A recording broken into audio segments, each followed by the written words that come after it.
এটা হচ্ছে যে মাছের মাথা দিয়ে মুগের ডাল। আর এই মাছের মাথা দিয়ে মুগের ডাল তো আমার বাড়িতে সবার মানে ভীষণ প্রিয়। আমার ছেলে বলো, আমার কর্তামশাই বলো, খুব পছন্দ করে। তো এই ডালটা করে ফেললাম। আমাদের মানে আগে বিয়ে বাড়িতে গেলে এই মাছের মাথা দিয়ে মুগের ডাল আর ঝুরঝুরে আলু চিপস খুঁজতাম, মানে প্রথমে বিয়ে বাড়িতে গেলে। আর এখন বিয়ে বাড়িতে গেলে কি হয়েছে, ভেজ ডাল, ভেজ ডালটাই মাস্ট হয়ে দাঁড়িয়েছে। কিন্তু মানে খুব কম দেখা যায় মাছের মাথা দিয়ে মুগ ডাল। তো যাই হোক, তোমাদের কার কার ভালো লাগে এরকম মাছের মাথা দিয়ে মুগ ডাল? দেখো আমি মানে কাতলা মাছ তার উপরে। তো এটা করেছি আজকে। আর কি করেছি? আলু, বেগুন, কুমড়ো সব কিছু দিয়ে পুঁই শাকের একটা পাঁচমিশালি তরকারি করেছি।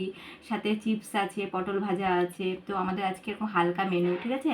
তোমাদের কেমন লাগলো মেনুটা? ভালো লাগলে বলো কমেন্ট করে। আর যদি খুব ইচ্ছে করে মাছের মাথা দিয়ে মুগ ডাল অবশ্যই খেতে, তবে তোমরা আমার হুগলিতে চলে আসতে পারো। Tata, bye bye. আর লাইক কিন্তু অবশ্যই করে দিও, এটা বুঝতে পারছো? এটা কিন্তু লাইক করে দিও। টাটা।